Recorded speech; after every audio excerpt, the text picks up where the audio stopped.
Ya, Bismillahirrahmanirrahim. Assalamualaikum warahmatullahi wabarakatuh. Alhamdulillah rabbil alamin wa bihi nasta'in ala umuri dunya waddin wassalatu wassalamu ala asyrafil anbiya wal mursalin wa ala alihi wa ashabihi ajma'in amma ba'd. Ibu-ibu yang dimuliakan Allah Subhanahu wa taala, Pak Profianto, sahabat saya, Ibu Sahibul Bait, Sahibatul Bait, Ibu Nur Hasanah ya. Yang pertama mohon maaf saya terlambat dan ini adalah teladan buruk ya. Walaupun manusia itu pasti ada aja alasannya, tapi memang macet sekali, masya Allah. Ya, saya gelisahnya karena ini kan pengajian dan yang ngajar ngaji kan gak sama kayak ngajar ilmu-ilmu yang lain. Ia sebagaimana harus menyampaikan ilmu dari Allah, juga harus menyelaraskan sikapnya. Sekali lagi Ibu-ibu, ini bukan ajaran agama Islam terlambat. Ini murni kesalahan saya pribadi dan saya mohon dibukakan pintu maaf sebesar-besarnya. Kemudian kita bersyukur pada Allah Subhanahu wa taala, apapun saat ini kita semua dalam keadaan sehat walafiat, tidak kurang satu apapun, dan insya Allah nanti kita sama-sama bahas kenapa kita harus menyikapi nikmat Allah dengan syukur, atau dalam bahasa tema itu antara nikmat dan syukur.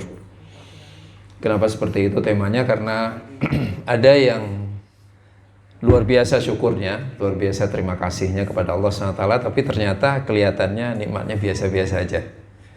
Sebaliknya, ibu-ibu, kadang-kadang kita menyaksikan orang dengan nikmat yang luar biasa, rasa-rasanya kok gak pernah berkurang, justru yang ada makin hari makin bertambah, namun faktanya gak terlihat bersyukur, gak terlihat berterima kasih kepada Allah Subhanahu wa taala.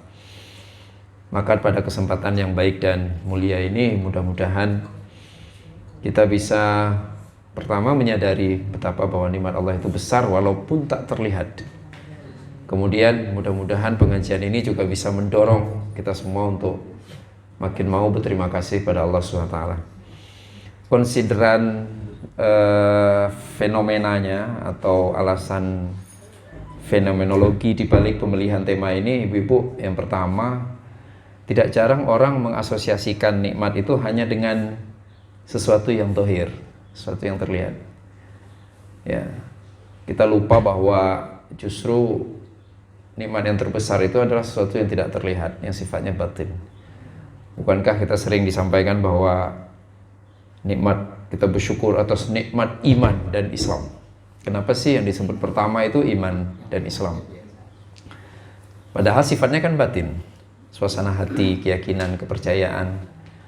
Tetapi itu nikmat terbesar, karena pada akhirnya hidup ini tentang ketentraman, ibu-ibu, ya kan? Tidur itu kan benar-benar sungguh-sungguh hakikatnya bukan tentang ruangan yang nyaman, tapi pada akhirnya tentang hati yang tentram. Ya, tidak sedikit yang ruangannya luar biasa nyaman, tapi tidur namun matanya melek, terbuka. Tapi sebaliknya, rasa-rasanya ini harusnya nggak bisa tidur. Mungkin ibu-ibu yang suka naik gunung, ya, ketika tiba-tiba kita di atas itu di 1000 mdpl atau 1500, anginnya kenceng banget, tapi malah tidurnya nyenyak, ya kan, dengan sleeping bag seadanya yang udah basah-basahan itu, tapi kita bisa tidur nyenyak. Masya Allah, nikmat hati itu luar biasa, rahimakumullah. Dan hal ini bukanlah hal baru. Allah Azza wa Jalla sebutkan, ceritakan secara detail dalam Al-Quranul Karim, ada dalam surah Ali Imran, ada dalam surah Al-Anfal, bagaimana nikmat yang Allah berikan kepada sahabat-sahabat Nabi pada saat harus menghadapi tentara musyrikin Mekah dalam perang Badar. Ya, nu'asan amanatan minhu, kata Allah. Kami berikan sahabat-sahabat Nabi, Nabi sendiri nikmat ngantuk dan tidur. Jadi kan perang zaman dulu nggak seperti kita sekarang. Jadi bisa kapan saja, jam berapapun. Kalau dulu kan mereka lebih disiplin, lebih berakhlak dalam berperang. Jadi start perangnya pagi, selesainya sore. Mereka nggak pernah berkonflik malam. Jadi malam itu istirahat.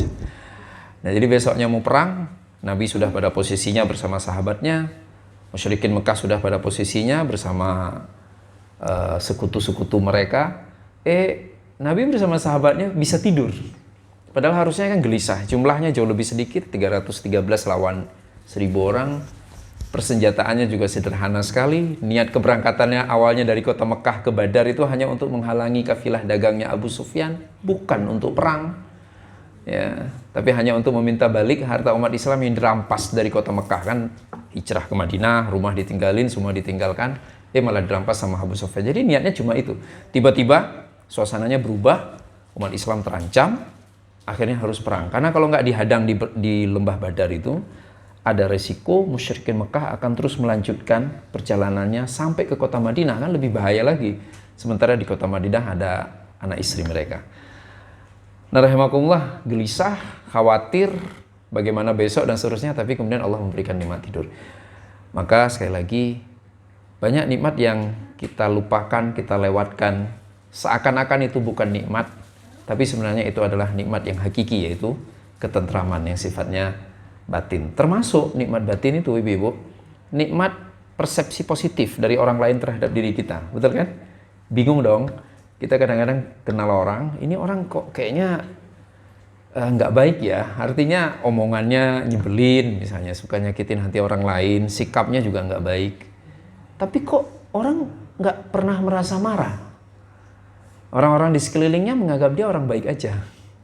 Pernah ketemu suasana begitu kan? Iya, kitanya sebel banget, tapi kok semuanya hormat, semuanya salaman, semuanya seolah-olah nggak ada yang terjadi dari yang bersangkutan, ya kan? Ya, sebaliknya, ibu-ibu, kita kenal orang atau kita pernah berada dalam situasi di mana ada orang baik banget, nggak pernah merugikan orang lain, bicaranya baik, sikapnya baik, gerak-geriknya baik, tetapi ia pernah nggak sengaja melakukan hal buruk, namun dibenci. Jadi persepsi orang-orang di sekelilingnya negatif terhadap yang bersangkutan. Nah, persepsi pun nikmat.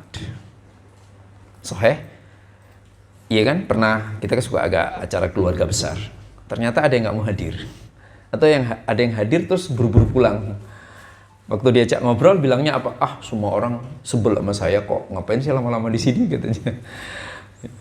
Jadi persepsi positif itu rahimakumullah nikmat. Lagi-lagi ini adalah tentang batin. Termasuk juga kemudian maaf yang diberikan oleh saudara-saudara kita semuanya. Maka kenapa kita harus belajar tentang nikmat dan syukur. Yang kedua, rahimakumullah, konsideran yang sifatnya fenomenologi itu fenomena orang mudah sekali untuk berterima kasih kepada manusia. Ya, jadi Masya Allah, nggak bisa melupakan kebaikan orang lain kepada dirinya. Namun di saat yang sama, dia nggak peduli dengan kebaikan Allah kepadanya. Kita semua nyaris tanpa terkecuali, orang pasti akan dianggap baik kalau pintar berterima kasih, ya kan? Tapi pertanyaannya adalah, berterima kasih kepada siapa? Kepada makhluk atau kepada Khalik? Seringnya yang terjadi sekarang ini, orang yang berterima kasih kepada makhluk, ya kan? Iya. Kita sangat mengapresiasi, misalnya punya teman, kalau salaman sama yang lebih tua, nunduk. Masya Allah tuh orang ya, pinter, nggak pernah ngelupain jasa baik orang lain. Pinter berterima kasih kepada orang. Sebaliknya, nggak sedikit orang yang sebel sama orang yang rajin sekali ke masjid. Lah itu orang rajin ke masjid kan berterima kasih sama Tuhannya. Yang memberinya nyawa, memberikannya bumi, tempat dia membangun rumah di atasnya. Memberinya pekerjaan, kesehatan, dan segala-galanya. Tapi kadang-kadang orang yang terlihat sibuk sekali berterima kasih kepada Allah, nggak mendapatkan persepsi positif. Bahkan nggak jarang jadi tertuduh, ini orang ngapain sih sok-sok alim, sok taat, padahal dia sedang berjuang berterima kasih sama Allah Subhanahu wa taala, bersyukur. Nah, rahimakumullah, dua alasan inilah kenapa saya ditanyain kan sama si ibu, Ustadz, temanya apa? Saya bilang dari ibu-ibu aja. Karena kan saya nggak tahu masalahnya apa yang ibu-ibu sering hadapi. Akhirnya lagi itu saya sebenarnya lagi di jalan, terus saya kepikir, wah ini kayaknya bagus tema ini nih, nikmat dan syukur. Nah, rahimakumullah, kita ngajinya pakai dalil ya, pakai ayat Al-Quran, pakai hadis Nabi, biar jangan nanti berdasarkan pendapat saya pribadi. Yang pertama ada dalam surah Al-Baqarah ayat 152, ibu-ibu. Allah Subhanahu wa taala menyampaikan pada a'udzubillahi minasyaitonir rajim, fadhkuruni adzkurkum washkuruli wala takfurun. Fadhkuruni adzkurkum. Maka ingatlah aku, maka aku pasti akan mengingatmu. Washkuruli, berterima kasihlah kepadaku, wala takfurun, dan jangan mengingkari nikmatku kepadamu. Masya Allah. Ya. Jadi ibu-ibu, penting nggak kita diingat sama Allah? Sebagaimana ibu-ibu penting nggak diingat sama suaminya? Banget kan? Ibu marah kan kalau tiba-tiba suami lupa nama ibu? Oh.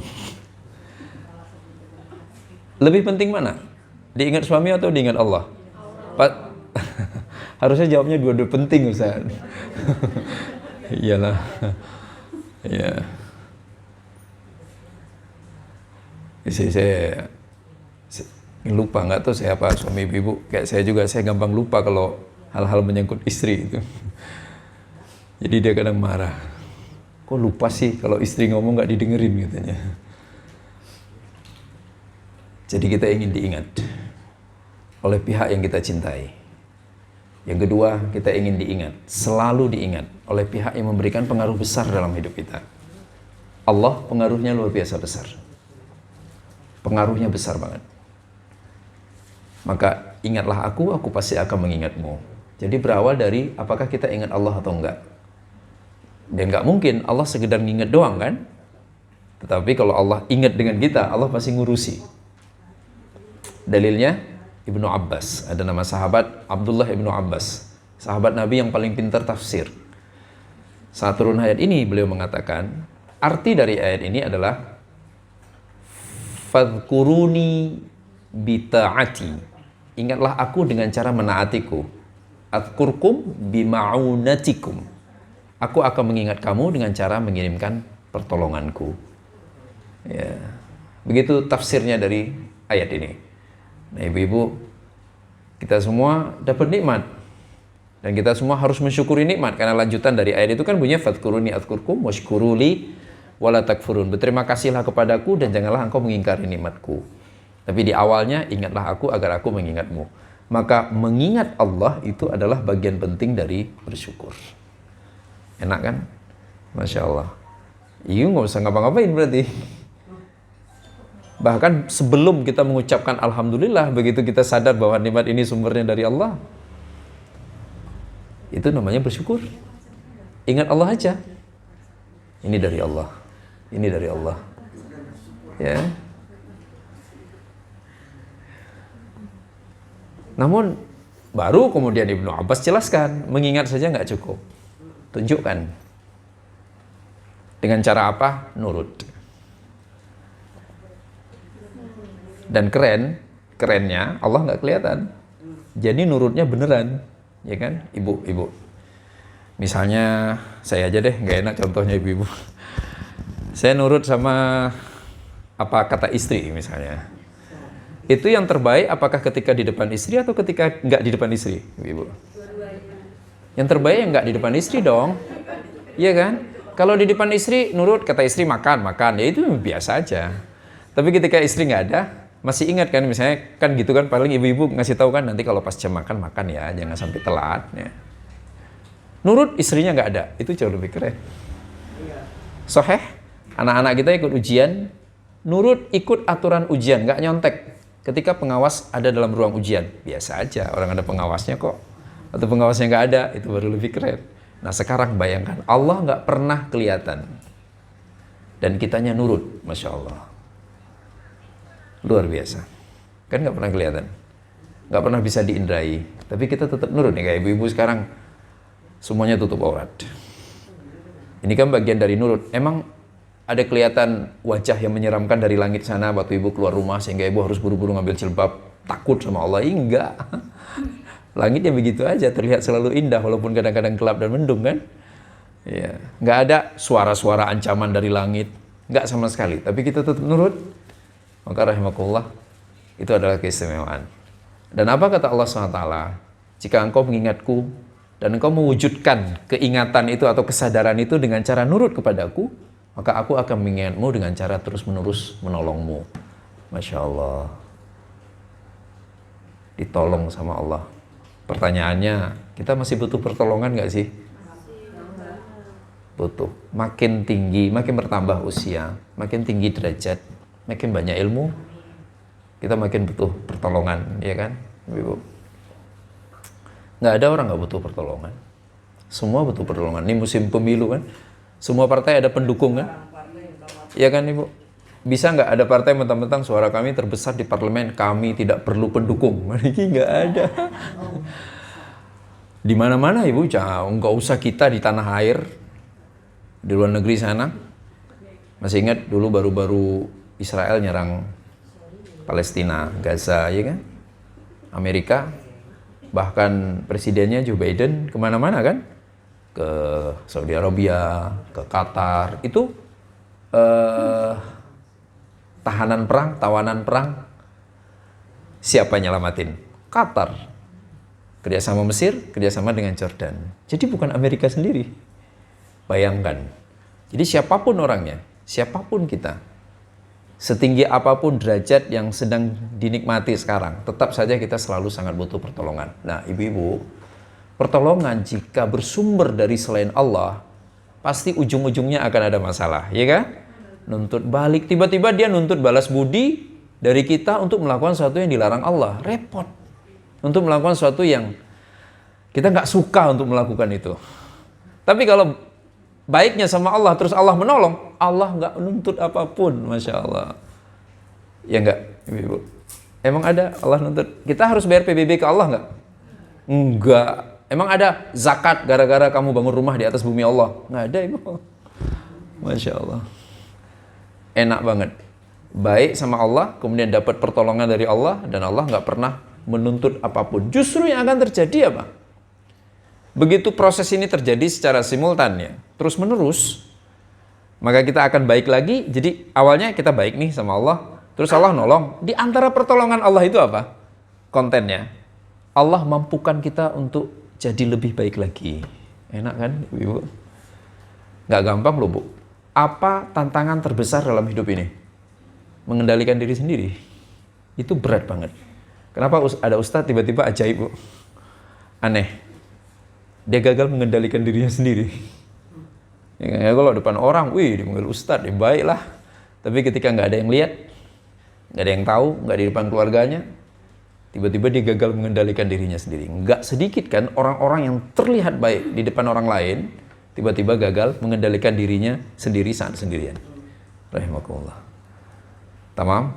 Namun kalau kita selalu baik sama Allah, selalu ingat Allah, Allah yang mampukan kita mengendalikan diri kita sendiri. Dan itu menyenangkan. Salah satu dalilnya, Nabi saja begitu kan? Apa doa yang diucapkan oleh Nabi SAW? Ya Hayyu ya Qayyum, birahmatika astaghith, aslih li sya'ni kullih, wa la takilni ila nafsi tarfata ain. Ya Allah, ya Hayyu ya Qayyum, Engkau yang selalu hidup, nggak pernah tidur. Engkau yang selalu terbangun, selalu terjaga. Aslih li sya'ni kullih, perbaiki semua urusanku. Dan jangan ya Allah, Engkau serahkan, Engkau kembalikan sedikit pun urusanku kepada diriku sendiri. Biar Engkau saja yang mengurusinya. Begitu dulu Nabi SAW berdoa. Padahal faktanya, Nabi berusaha, Nabi berbuat. Nabi berjuang. Namun Nabi sendiri yakin bahwa yang paling baik menyelesaikan semua persoalan justru adalah Allah Subhanahu wa Ta'ala. Tamam? Rahimakumullah. Nah, Ibu, dulu ini hanya bisa ditemukan di dalam buku-buku klasik, tidak disebutkan riwayatnya dari siapa. Jadi banyak dinukil sebuah riwayat yang menceritakan pertanyaan Nabi Musa kepada Allah. Nabi Musa bertanya kepada Allah, Ya Rabb, kaifa ashkuruk? Ya Allah, bagaimana aku berterima kasih kepadamu?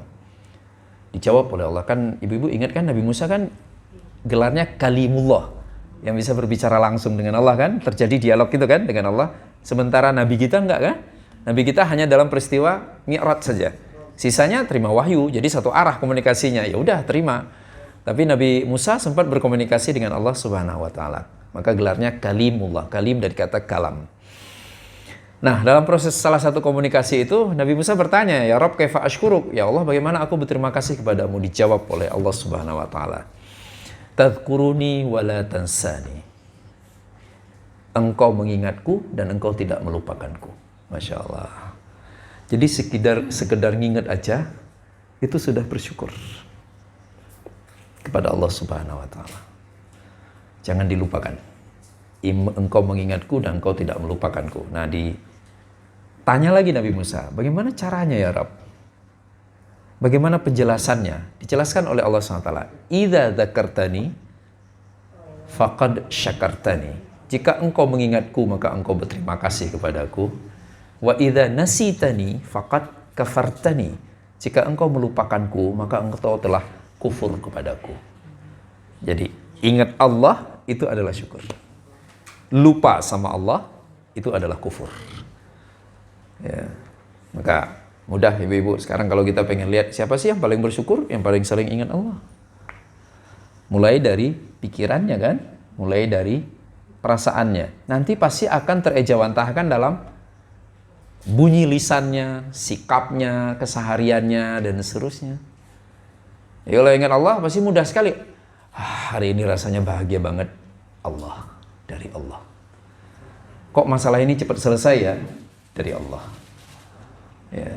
Kok kita masalah mulu? Kok kayaknya nggak selesai-selesai? Dia juga ingat Allah. Akhirnya Allah akan menyelesaikan masalahnya. Ini karena sudah takdir Allah. Pernah dengar kan orang ngomong begitu kan? Iya, ada yang sakitnya biasa, sederhana, dinengokin. Mengeluhnya luar biasa. Ya Allah, Ustaz, doain saya Ustaz. Ya Allah, ini kok saya belum pernah sakit. Padahal biasa aja sebenarnya. Ya, bukan sakit yang nggak bisa sembuh. Di lain waktu, kita main, nengokin saudara kita yang sakitnya jauh lebih parah. Ya, kata dokter, ini kayaknya sembuh sih, tapi nggak bisa sembuh seperti sedia kala. Malah yang bersangkutan bilangnya apa? Ustaz, doain ya, saya istiqamah, saya terima ini sebagai takdir Allah. Keren kan, rahimakumullah. Maka yang sakitnya berat itu, karena dia ingat Allah, cepat ingat Allah bahwa ini adalah bagian dari takdir Allah. Apa yang terjadi? Bisa jadi mungkin dia nggak buru-buru sembuh, nggak segera sembuh, tapi yang terjadi hatinya tentram. Orang-orang yang ada di sekelilingnya nyaman. Ya, ibu pernah nggak dekat sama orang sakit? Bukan masalah penyakitnya kan? Yang jadi masalah apa? Orangnya. Ada yang sakitnya nggak terlalu berat, tapi ngeluhnya, mengaduhnya itu ya Allah. Luar biasa. Sebaliknya sakitnya berat, tapi dia cuma minta zikir, tasbih. Dia cuma minta Quran, belikan saya Quran kecil biar saya selalu bisa genggam Quran. Coba setel murattal, saya pengen dengar Al-Quran. Padahal harusnya, saya pernah ada bibi saya begitu ibu. Jadi ada 2 orang bibi, tapi ini direkam ya, nggak jadi bibi deh. Ada orang saya kenal, tapi kalau bibi saya nonton, waduh dia omelin saya. Sama-sama sudah berusia, sudah berumur. Yang satu sakit biasa aja. Habis mau ponakannya di WA. Assalamualaikum, kalian kemana aja? Kok nggak kesini, nggak lihat bibi? Datang dong kita. Ya Allah, si bibi cuma demam doang. Iya kan? Ya. Yang satunya lagi, kita berkali-kali ketemu, main ke rumahnya, dan kita nggak tahu ternyata beliau sakitnya berat. Kenapa? Ternyata nitip ke dokter, jangan kasih tahu siapapun. Saya baru saja ngalami itu, beliau meninggal sekitar 3 bulan yang lalu. Ya, saya sampai nangis. Saya biasanya jarang sekali nangis. Jadi pas saya dengar kabar beliau meninggal, saya datang di Ciputat. Terus saya tanya ke anak-anaknya, kok kalian nggak ngasih tahu? Kami juga nggak tahu bang. Nggak tahu gimana? Kan itu dokternya. Iya, tapi beliau itu kekeh nggak boleh dikasih tahu ke anak-anaknya. Jadi beliau ngancam gini, dok, kalau dikasih tahu, saya nggak mau lagi berobat. Ya. Jadi, masya Allah, segitunya. Dan kelihatannya kayak nggak sakit jadinya kan? Iya. Wallahu a'lam bagaimana rasa sakitnya itu, karena menurut hasil kita lihat hasil ininya, harusnya sakit sekali. Dokter juga bilang ini beliau harusnya sakit banget. Kalian di rumah Bapak nggak ngelihat wajah ibu kesakitan? Enggak. Kita datang ngobrol, senyum, masya Allah. Saya cuma mau menerjemahkan itu sebagai dampak dari rasa syukur yang luar biasa ke Allah. Beliau selalu ingat ke Allah. Mudah-mudahan itu. Beliau ingat Allah dan itu berarti syukur, maka Allah menolongnya. Mungkin, semoga-moga selama dulu masih hidup di hari-hari terakhirnya, walaupun menurut pendapat dokter itu rasa sakitnya luar biasa, mudah-mudahan Beliau tidak merasakan rasa sakit sebagaimana yang diceritakan itu. Ya. Itu jawaban Allah kepada Nabi Musa. Engkau mengingatku dengan cara bersyukur, itu berarti engkau bersyukur. Ketika engkau melupakanku, itu berarti engkau kufur kepadaku. Kita pindah ke ayat berikutnya. Ayat yang sudah populer, Ibrahim ayat 7. La in syakartum la azidannakum. Wa la in kafartum inna adzabi lasyadid. Jika engkau berterima kasih kepadaku, kata Allah, maka aku akan tambah.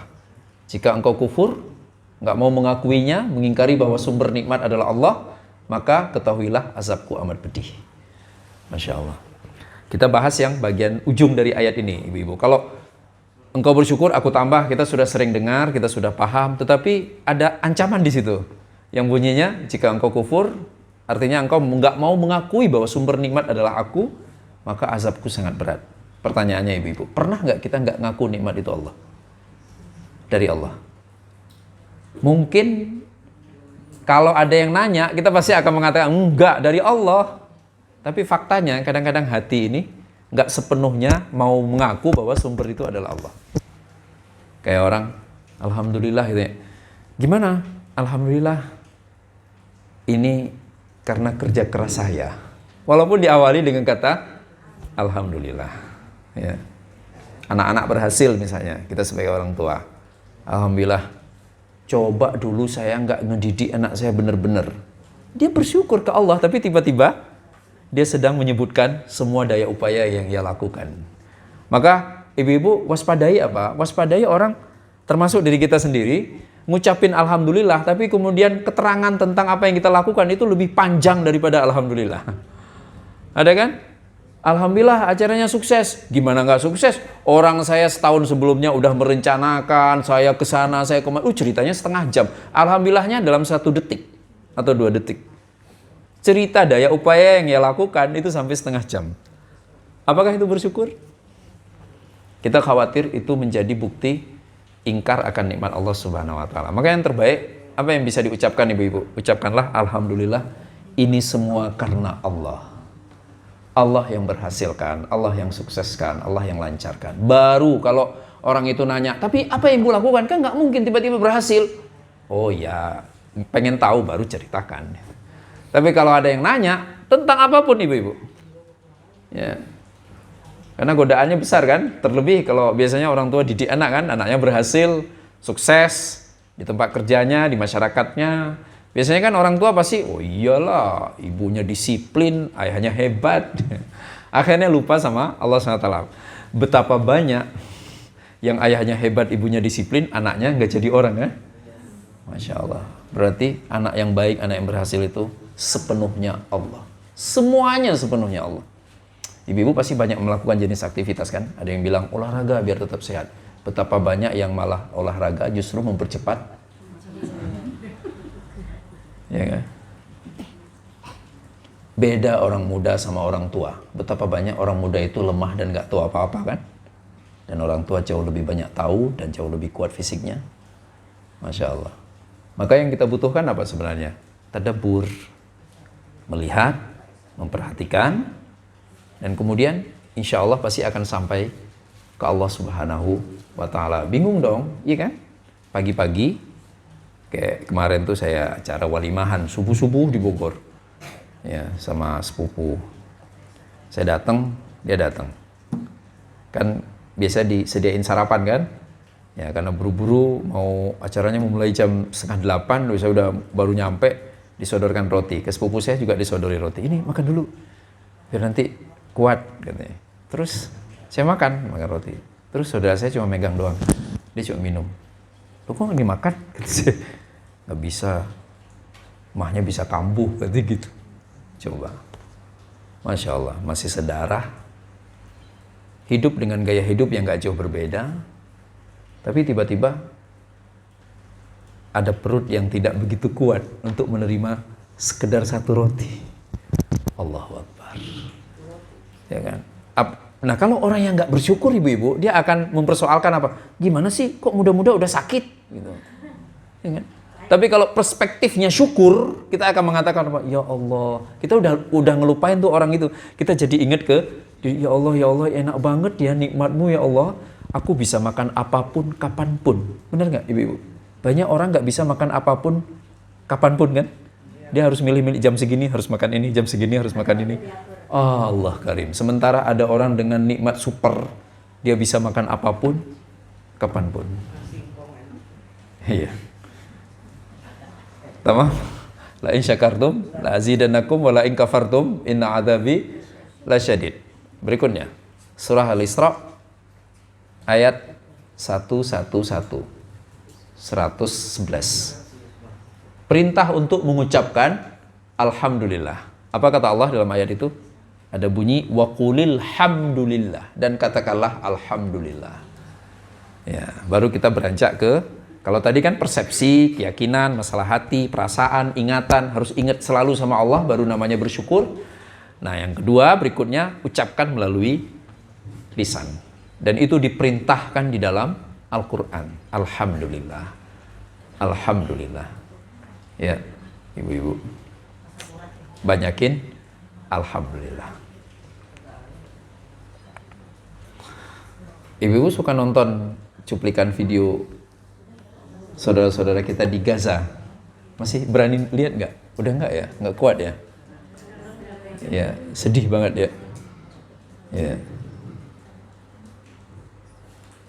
Itu sebagian bapak-bapaknya ketika dikabari anaknya meninggal, yang lagi gendong anaknya misalnya, apalagi anak perempuan, bagi seorang ayah itu anak perempuan kan selalu luar biasa kan ibu. Sampai ada sebagian ibu cemburu sama anak gadisnya.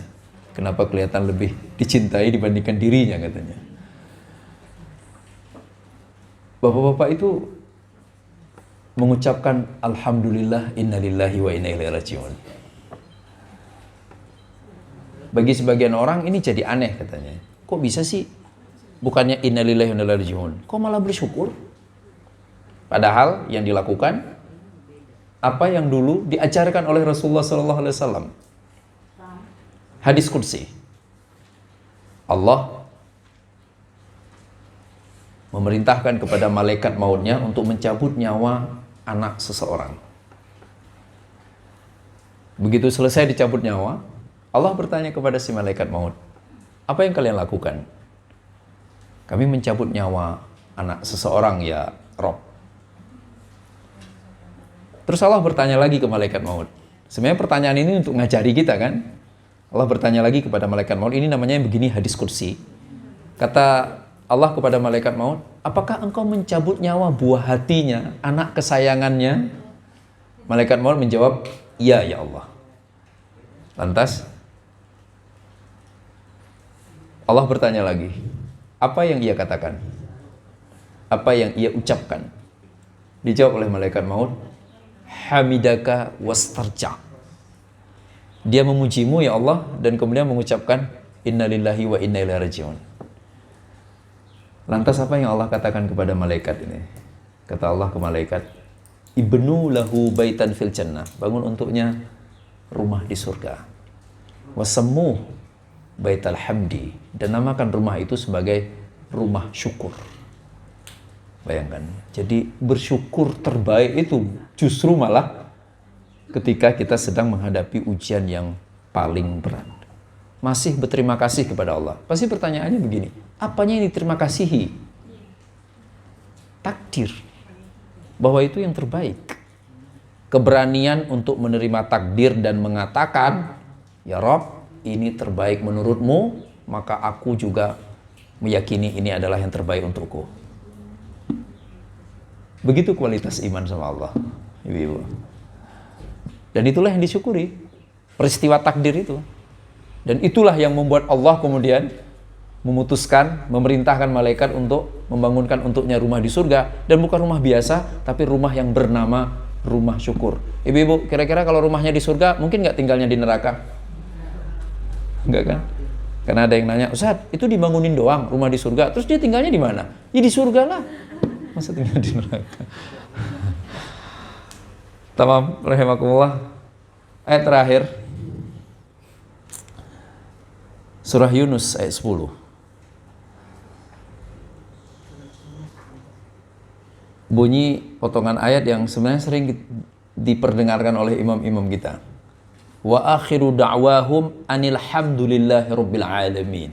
Misalnya kalau orang doa bareng-bareng itu kan ada yang mimpin doanya tuh. Jadi kalau doa kan di ujungnya pasti wa akhiru da'wahum anil hamdulillahi rabbil alamin. Apa artinya? Dan ucapan permintaan terakhir mereka bunyinya alhamdulillahi rabbil alamin. Pertanyaannya, ayat ini sebenarnya untuk siapa? Kepada siapa turunnya? Ulama tafsir menerangkan ayat ini ibu turun menggambarkan situasi penghuni surga kelak di akhirat. Apa yang terjadi? Penghuni surga itu mereka kan nanti nggak perlu minta sama sekali karena Allah tahu isi hatinya. Jadi ibu-ibu nggak kayak kita sekarang di dunia ini kan kita kadang-kadang merasa perlu mendeskripsikan permintaan ke Allah, ya kan? Perlu didetail, dirinci, ya Allah pengen begini ya Allah, pokoknya ukurannya begini, nanti nyampenya ke sini gitu. Kan ada orang berdoa segitunya kan. Nah di akhirat yang di surga, yang ahlul jannah, penghuni surga, mereka cukup mengucapkan kalimat subhanakallahumma, maha suci engkau wahai Allah. Maka Allah langsung memberikan apa yang ada dalam hati hambanya penghuni surga. Nah itu kalau sekarang orang nyebutnya password untuk menyampaikan keinginan kepada Allah SWT. Tapi kan kalau sekarang kita ngucapin itu kan nggak terjadi apa-apa kan. Subhanakallahumma ya nggak ada apa-apanya. Nah, begitu penghuni surga ngucapin subhanakallahumma, lantas Allah memberikan apa yang mereka inginkan, apa yang terjadi Ibu? Mereka mengucapkan alhamdulillahirabbil alamin. Ya, alhamdulillahirabbil alamin. Jadi ucapan alhamdulillahirabbil alamin bahkan masih terdengar di surga. Padahal kita semua tahu di dalam surga bukanlah tempat untuk beribadah kan? Ya, itu menandakan, membuktikan betapa tingginya derajat rasa syukur kepada Allah Subhanahu wa taala. Maka jangan pernah menyepelekan ucapan alhamdulillah. Ya, jadi boleh menasihati siapapun. Kalau misalnya belum alhamdulillah, diingatkan untuk alhamdulillah. Apapun itu Ibu. Termasuk berterima kasih atas takdir. Jadi bukan senang, itu jangan diterjemahkan senang dapat masalah, senang dapat musibah, bukan. Itu berterima kasih atas takdir yang sudah Allah tentukan. Yakin bahwa apa yang Allah putuskan, apa yang Allah gariskan, itulah yang terbaik. Tamam? Ingatkan, agar semuanya dalam kesempatan apapun, nggak lupa dengan alhamdulillah. Yang kedua, juga ingatkan saudara-saudara kita, jangan sampai setelah alhamdulillah, justru yang lebih panjang adalah penjelasan tentang apa yang ia lakukan. Atau pujian kepada dirinya. Alhamdulillah, sukses acaranya. Ini karena jasa Bapak Fulan. Ini ngapain? Nggak usah disandingkan dengan alhamdulillah. Nanti ke Bapak Fulan terima kasih aja. Berterima kasih kepada manusia itu bagian dari syariat Islam. Nabi ajarkan kita, ucapkan kepada orang yang berbuat baik kepadamu. Sekecil apapun kebaikannya. Jazakallah. Jazakallah. Apa artinya jazakallah? Semoga Allah membalas dengan balasan yang lebih baik untukmu. Apa kata Nabi SAW? Mengomentari ucapan ini, kata Nabi, ucapanmu untuknya, jazakallah, itu melampaui balas budi dalam bentuk apapun. Karena ada orang ngerasa, masa terima kasih doang? Iya kan? Masih nggak ngasih apa-apa? Yang ngucapin itu harusnya pasti belum ngaji di sini kan? Iya. Justru itulah yang paling tinggi. Kenapa? Karena sebesar apapun yang kita berikan untuk berterima kasih kepada seseorang, pastilah apa yang Allah akan berikan untuknya selalu jauh lebih besar. Ya kan? Makanya jazakallah jangan lupa. Jazakallah. Nah, terus yang berbagi itu isunya apa? Isunya tentang hadiah. Hadisnya dari Nabi, tahadu, tahabbu. Saling memberi hadiahlah, maka engkau pasti akan saling mencintai. Maka jangan tunggu kebaikan orang lain agar bisa memberikan sesuatu untuknya. Ya kan? Ini seringnya kalau udah baik banget sama orang setelah dapat budi baik orang lain. Kalau nggak dibaikin, ya diem aja. Ayo. Ya, jadi ibu saling memberi hadiahlah, jangan tunggu kebaikan orang lain, tapi berinisiatiflah. Khalas? Masih ada waktunya? Masih ada kan? Kita beranjak ke hadis. Kata Nabi SAW, kullu amrin dhibalin la yubda'u fihi bilhamdilillah fahuwa aqta. Setiap urusan yang penting atau urusan yang dianggap penting, urusan yang diseriusi, jika tidak diawali dengan alhamdulillah, maka urusan itu akan terputus dari rahmat Allah. Bayangkan. Makanya kan kenapa ibu-ibu dalam Islam dimanapun orang kalau bicara pasti Assalamualaikum alhamdulillahirabbil alamin, gitu kan? Ya. Nah, kita sering melewatkan ini sekarang kan. Kita biasanya selalu hanya dengan bismillah saja. Benar, karena Nabi mengatakan hal baik harus diawali dengan bismillah. Tapi jangan lupa, kita juga harus mengawalinya sebenarnya dengan alhamdulillah. Jadi bersyukur. Pertanyaannya lagi-lagi, apanya disyukuri orang kita baru mulai kok? Inisiatifnya, ide, niatnya. Itu nikmat loh, Bu. Ada orang bahkan nggak pernah punya niat baik, coba. Lebih keren mana, ibu-ibu? Dua-duanya nggak bisa ngaji, ibu A sama ibu B. Umur 50 tahun. Maaf ya ibu-ibu, jangan 50 deh. Yang nggak ada di sini berapa? 60, 70? 70 deh, nggak ada kan? Nggak ada. Ya. 70 tahun, ibu A dan ibu B. Sama-sama nggak bisa ngaji. Tapi si ibu A, sejak usia 30 tahun sudah niat pengen belajar ngaji. Ibu B sama sekali nggak punya niat. Dia selalu mengatakan, mana mungkin saya bisa ngaji. Ibu A niat doang, tapi udah dari sejak usia 30 tahun. Lebih baik mana ibu? A kan? Padahal cuma masalah niat. Dan gak mungkin Allah segitunya, kita udah punya niat baik, gak pernah diberhasilkan. Itu gak mungkin ibu-ibu. Ya, nanti ibu-ibu kalau pengen lihat, ibu-ibu sekali ke tempat saya deh. Itu ada yang ngaji, Bu. Gigi beliau sudah gak ada. Beliau kena stroke 2 kali. Gula darahnya Masya Allah, sudah suntik insulin. Baru-baru ngaji 3 tahun lalu, itu salah semua, Bu. Bukan hanya salah, beliau tuh lupa. Jadi lupa huruf. Misalnya ngaji apa? Bismillahirrahmanirrahim. Awal-awal saya agak, ini orang dalam hati saya, ini si bapak ngapain belajar sih? Tidur aja di rumah ya kan? Iya, orang Allah baik banget kok. Ya udah nggak mampu lagi fisiknya, udah nggak mampu lagi lisannya. Karena kan untuk bisa ngaji dengan baik kita perlu lidah, insya Allah ada terus kan. Ya gigi, kalau gigi nggak lengkap banyak huruf yang nggak bisa terucap dengan baik. Huruf dha, semua gigi. Ingatan juga perlu agar nggak lupa ini huruf apa. Kan perbedaannya cuma kecil aja kan, kayak titik antara ba dengan ta dengan tha, antara jim dengan ha dengan kha, itu kan cuma masalah titik doang. Lah si bapak ngucapin nggak lancar, ingatan nggak kuat, jadi kutuk-kutukur hurufnya, harokat pun kutuk-kutukur. Awalnya saya waktu baru-baru beliau daftar bingung, nih bisa nggak ya? Sampai saya ngomong ke beliau gini, bapak kalau memang nggak siap atau nggak kuat, ya udah nggak apa-apa. Nah, insya Allah Allah berikan pahala yang besar. Toh bapak sudah punya niat baik untuk belajar ngaji. Beliau bilang ke saya apa? Ustaz, nggak, saya ikut aja terus. Orang saya udah ngapa-ngapain kan, saya udah pensiun katanya. Ikut terus Bu, ikut. Apa yang terjadi Bu? Setelah 3 tahun, sekarang ini, beliau bacaannya sudah rapi. Benar, ada huruf yang pasti akan selalu gagal terucap dengan benar kan? Kayak misalnya beliau ngucapin ra itu nggak bagus karena lidahnya juga ada kaku. Dha nggak terlalu bagus karena dha kan dengan gigi depan kan, dha. Ya, sod itu sudah nggak terlalu bagus. Tetapi sekarang bacaannya sudah lancar. Huruf udah nggak pernah salah. Saya juga bingung, kok bisa beliau ingatannya jadi lebih kuat? Jadi bisa ingat ayat. Berawal dari niat yang kuat. Ada lagi Bu, jamaah lain lagi, belajar juga Bu. Itu lebih serem. Mereka mantan saudara-saudara kita yang pernah dipidana karena melakukan kejahatan yang ekstrim. Ya. Terus belajar.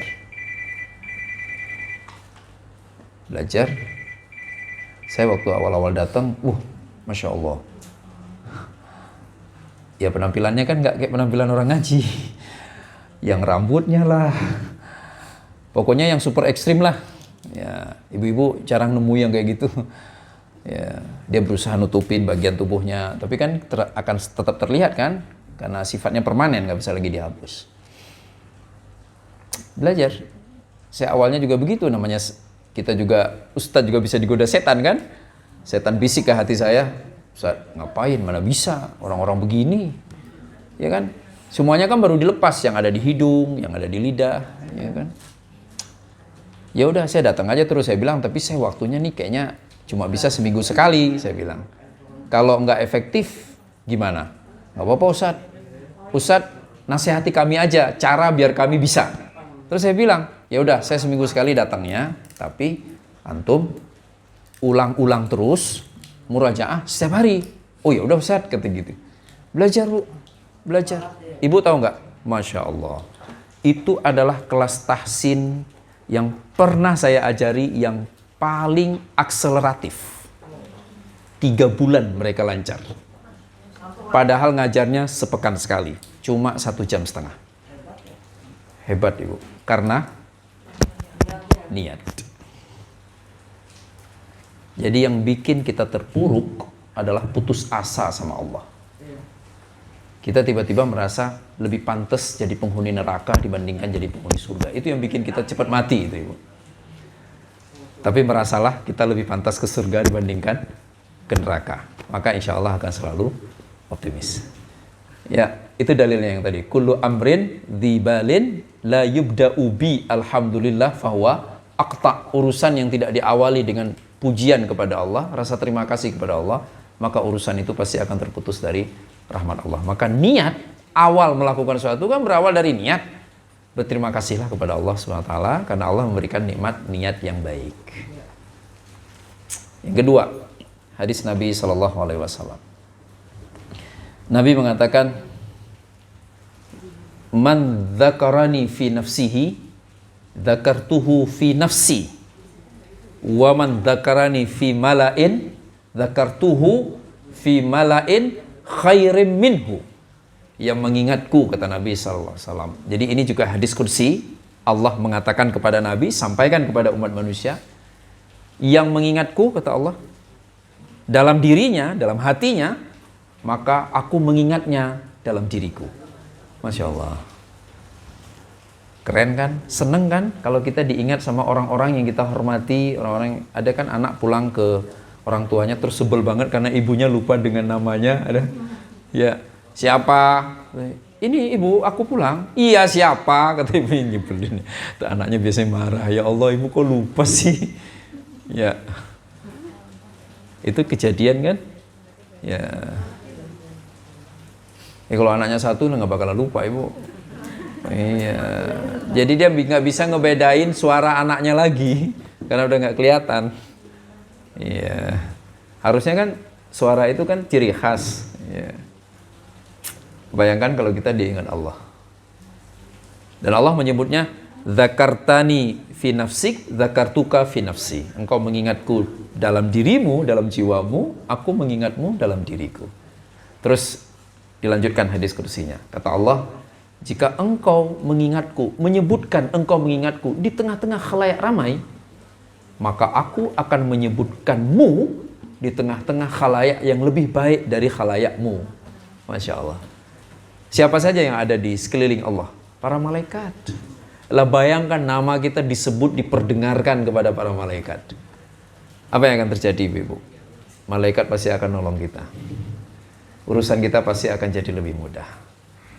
Masya Allah.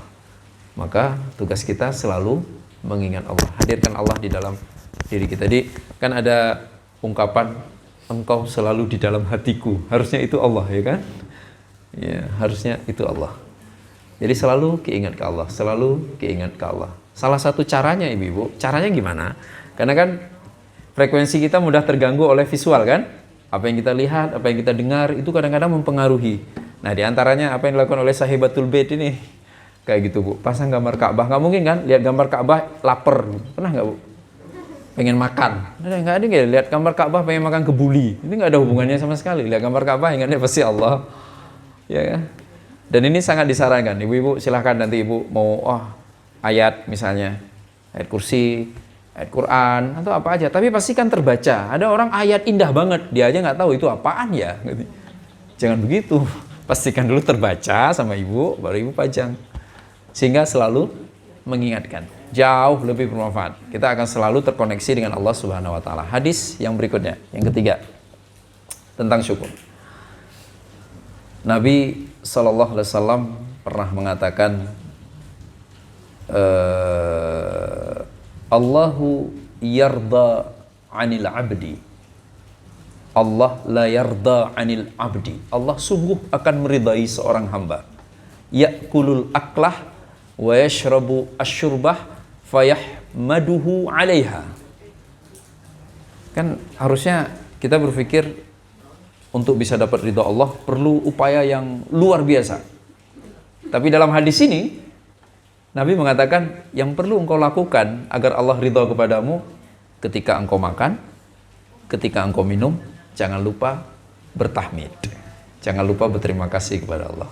Masya Allah. Jadi makan, alhamdulillah, minum, alhamdulillah, maka Allah ridha. Sesederhana dan semudah itu rahimahullah untuk mendapatkan nikmat keridhaan dari Allah Subhanahu wa taala. Mungkin itu ya, Ibu-ibu, kajian kita pada hari ini. Mudah-mudahan dari ayat dan hadis yang kita pelajari bersama, kita akan terdorong untuk makin berterima kasih kepada Allah Subhanahu wa taala. Mulai dari pertama sekali sadar nikmat. Bahwa nikmat itu sumber utamanya, sumber awalnya pastilah Allah, bukan yang lain-lain. Oke lah Ibu, misalnya ya, kan sebagian orang gini, tapi Pak, iya sih Allah, tapi kan ini yang nganterin, yang transfer, yang ngurusi, yang membereskan masalah saya orang ini, Bapak Fulan. Maka pertanyaannya sederhana saja, siapa yang menggerakkan hati si Bapak itu untuk bantu Anda? Jawabannya cuma Allah kan? Iya, jawabannya selalu cuma Allah. Yang kedua, kok bisa ya? Ya Allah, saya udah minta maaf berkali-kali, katanya udah dimaafin, tapi sekian tahun kemudian kesalahan saya kembali diungkit-ungkit. Sedih banget kan? Ya, sementara ada yang belum sempat minta maaf. Kesalahannya sifatnya fatal, tapi nggak pernah lagi dibicarakan. Dan ia sudah dimaafkan. Siapa perannya? Allah Subhanahu wa taala. Allah yang menguasai hati, Ibu-ibu. Tamam. Maka kalau ada pertanyaan yang kedengarannya agak ekstrim, Ibu-ibu, boleh nggak saya sampaikan di sini?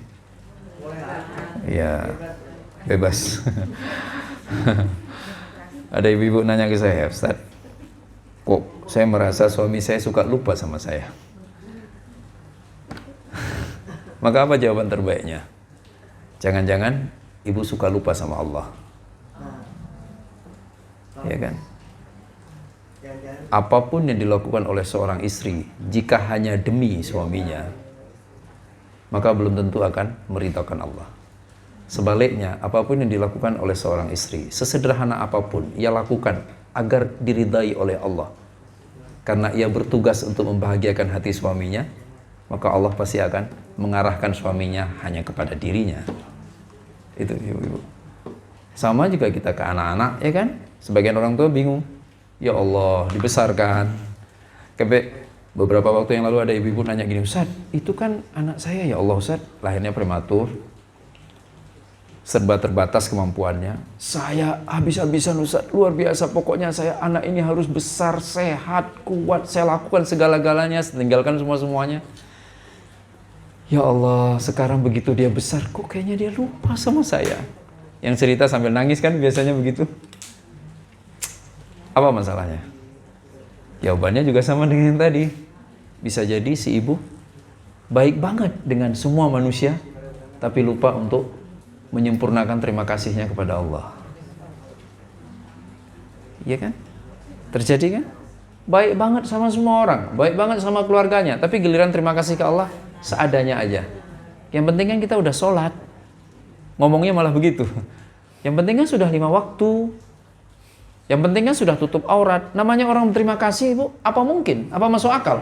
Kita berterima kasih kepada seseorang yang baik ke kita, yang kebaikannya terus bertambah. Apa mungkin kita hanya berterima kasih dengan cara yang sama? Nggak mungkin dong, iya kan? Iya, pasti terima kasihnya juga akan ditingkatkan sebagaimana kebaikannya. Lah sekarang yang Allah berikan, makin hari makin bertambah. Ya, ibu-ibu ngerasa itu nggak sih? Reunian, tiba-tiba temennya nggak datang lagi. Ada nggak, Bu? Ada kan? Ya Allah, itu kan teman sebangku saya. Nggak usah ibu-ibu, saya aja udah begitu banyak. Ya. Pernah nggak kita kepikir, ya Rob, kok aku masih hidup? Apa istimewanya diriku? Harusnya itu pertanyaannya kan. Teman kita tahu persis, kadang-kadang jauh lebih soleh, jauh lebih baik, jauh lebih jaga kesehatan, jauh lebih punya banyak alasan untuk panjang umur. Ternyata dipanggil sama Allah. Rahimahullah. Maka akselerasi syukur. Ya, jangan buru-buru merasa sudah cukup bersyukur. Meniru siapa? Rasulullah sallallahu alaihi wasallam. Afala akunu abdan syakura. Tidak bolehkah aku menjadi hamba yang bersyukur? Mudah-mudahan ibu-ibu yang dimuliakan Allah SWT, kita semua mendapatkan nikmat ini, merasa selalu belum bersyukur, merasa selalu belum banyak berbuat, sehingga mudah-mudahan kita makin semangat lagi untuk berbuat, semangat lagi untuk beramal soleh, dan dengan itu mudah-mudahan Allah kelak membangkitkan kita semua dalam keadaan yang mulia. Sampai di sini kajiannya, semoga ada manfaatnya buat kita bersama. Sebelum diakhiri,